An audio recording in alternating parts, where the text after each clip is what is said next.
Nice to see a fellow Apple fan. Yeah, corporate issued, mate. Corporate issued.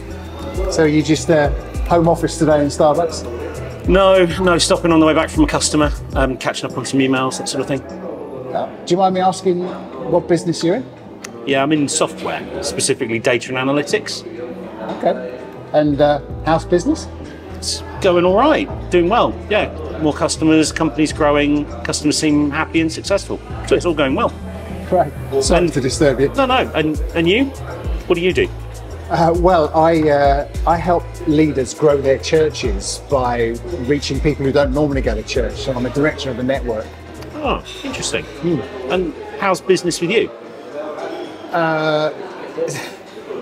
That's a really good question.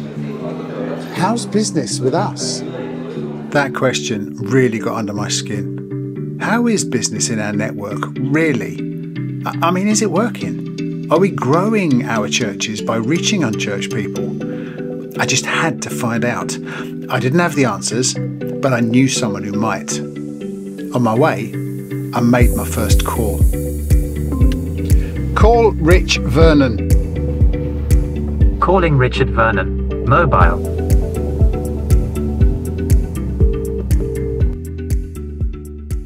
Hey Duncan, how are you? Yeah, I'm good, thanks, mate. Listen, I've got a question for you.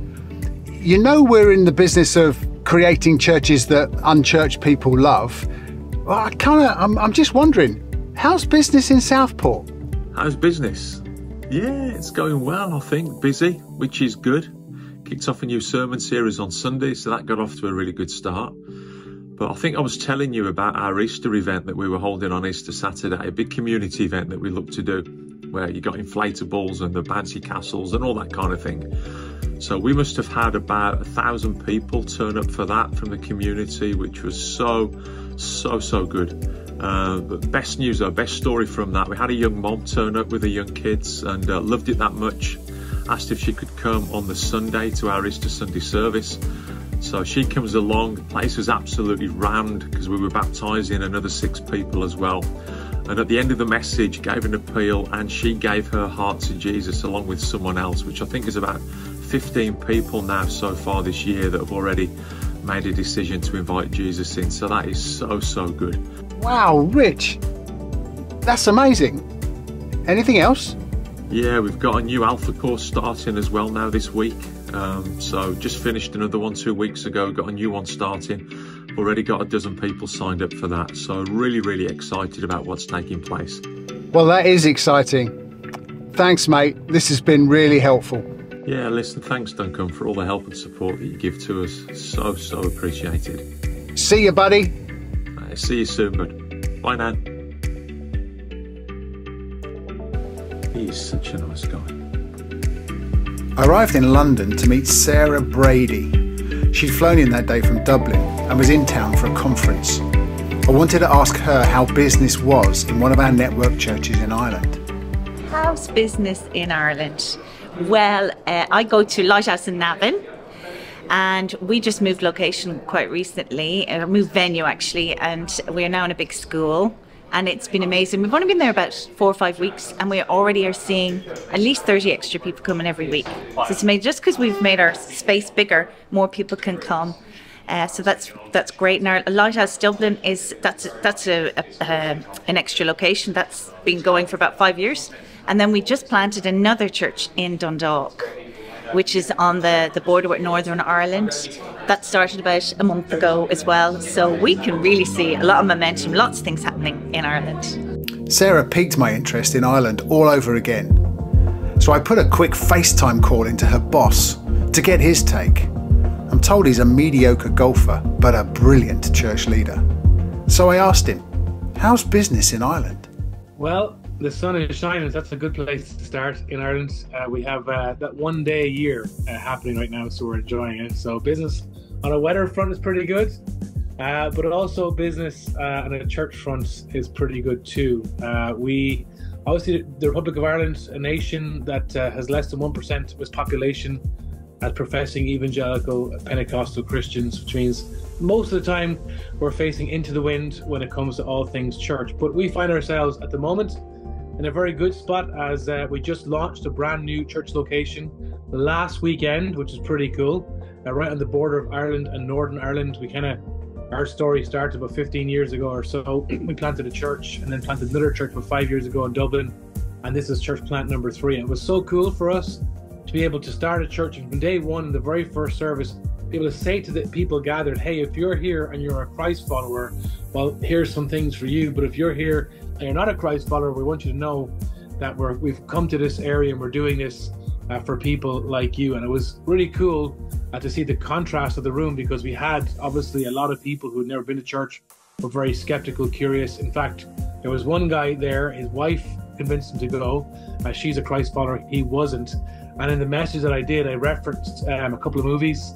I referenced King Leonidas and 300, Donkey from Shrek, amongst others. And afterwards, his wife was asking him, what did you think? And he said, well, I didn't really agree with everything that was being said, but I really enjoyed it. And I thought it was funny, engaging, and helpful. So we were like, oh man, that's all we want to hear.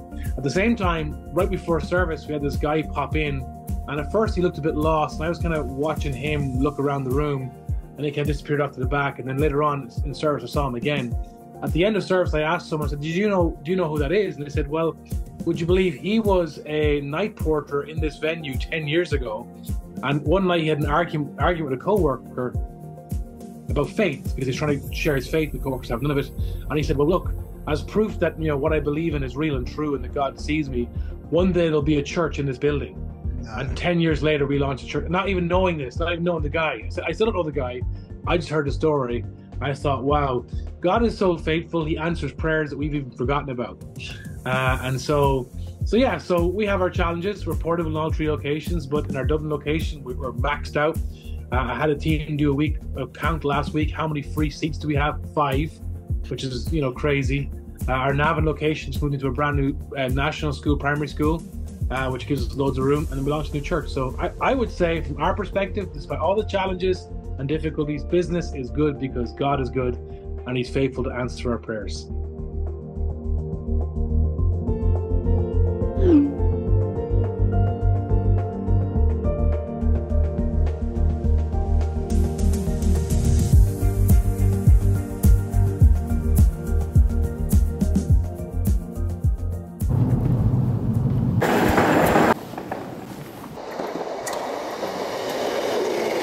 Right, off to Birmingham. Going to meet Andy Hancock from Life Central Church.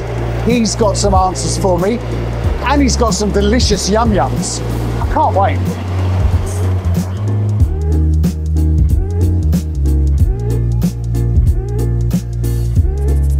Life Central in Hales Owen. How's business, Andy? Yeah, it's really exciting, mate. At the moment, we've got real momentum like I've never known before in my time, and I'm in my 12th year at Life Central. We've got, since COVID, we've baptised over 80 people. Wow. We've given out, I've just found out today, we've given out 168 new people bags since January. It's April now, so it's like in the last 4 months essentially. 168 new people in the last 4 months. Yeah, wow. It's so exciting. And just the sense of God meeting with people who have been prayed for a long time, who aren't yet Christians, starting to come. And then we're getting all these like one-off random stories. So we've got a piece on our website that says, "Am I welcome?" It says, "Of course you are." And then on the bottom there's a form that says, "Let us know you're coming, and we'll give you a bit of a VIP experience. We'll reserve a car parking space." That form lands in my inbox.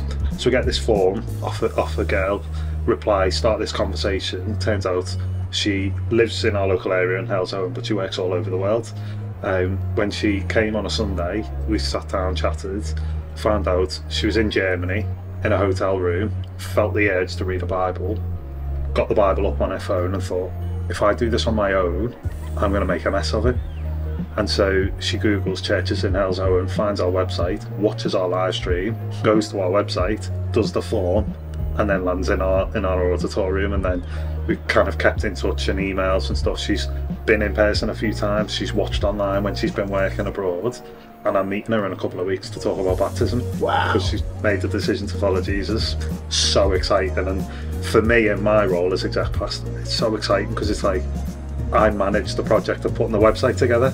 I think I help the team think about the strategies and the landing places and the structures to support new people coming in and thinking about what does our website look like for someone who's, and so it's so exciting that to see that story come to fruition. Feels like it's working.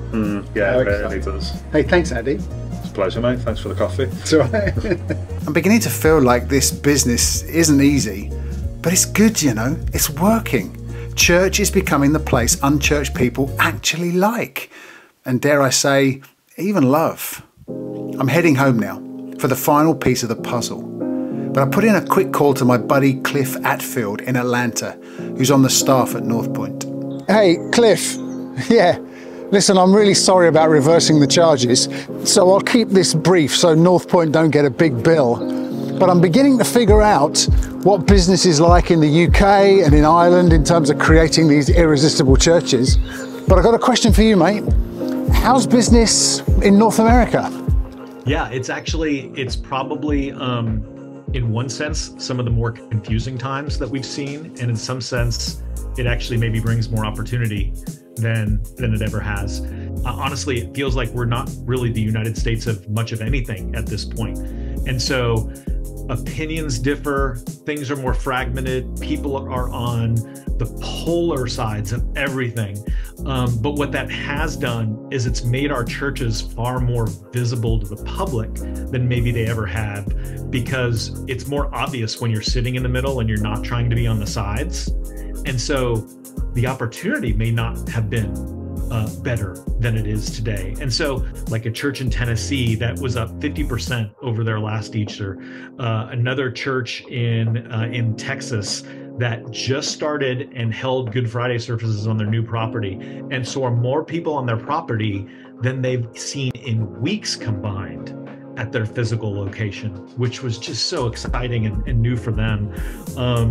A church in Alabama that has been trying to eclipse this 2,000 mark in attendance for a while and finally hit it, and that wasn't Easter, so it was actually a real number for them. Another different church in Alabama that was up over 20% in attendance from last year. This was the odd one though, and I think this is the one that's going to attract attention within our network. Giving right now is pacing about 50% more than it was last year. Like, that's an astronomical difference and not something that we're seeing a lot of. But one of the cool things is when our network started years and years and years ago, it felt like it started as, here's all the things North Point is trying. You should consider some of this. Well, now with the network becoming so much more diverse and the network becoming far more strong in the US than it ever was, the great ideas, sometimes they come out of North Point, sometimes they don't. Sometimes they come out of some other great church in the US. And now the way the network is arranged and functions, all of the ideas get presented. We're all going to hit on different success stories. And when we start to share one of those and learn from one of those, we all get better at an exponential rate. It's amazing hearing the stories of what you guys are doing in the UK and Ireland as well. And it keeps us inspired too. Yeah, mate, that's great. Thank you so much. Listen, I'll see you soon in Atlanta.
No other king.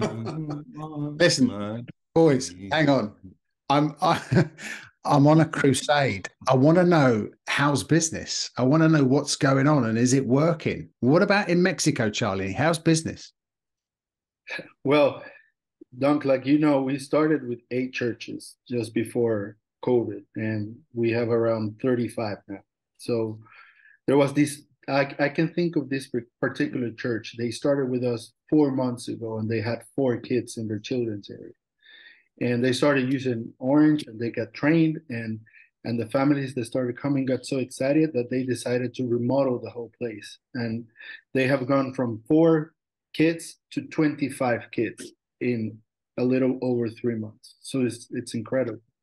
And that's since they joined the network. And there's another church who joined during the pandemic, and since they joined, they have been applying all the principles. And last December, they received an award from their denomination that they were the church with the highest growth percentage for the last year. So their pastor got asked in their convention what they were doing, and he had to talk to the rest of the churches about the principles that they have been applying. So it's going really interesting.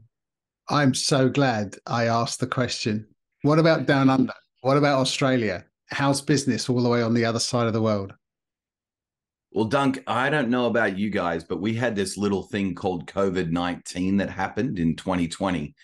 And right in the middle of COVID-19, we launched our network. 3 churches helped us get this network off the ground. And today, actually by Easter, as we're recording this, we'll have over 20 churches that are a part of our network, which is just phenomenal. But better than that, Duncan, better than the growth of the network is what's actually happening in the network. This past month, we had 12 of our next gen leaders, that's youth and kids ministry leaders, all get together in Perth, spent 4 days together on a retreat.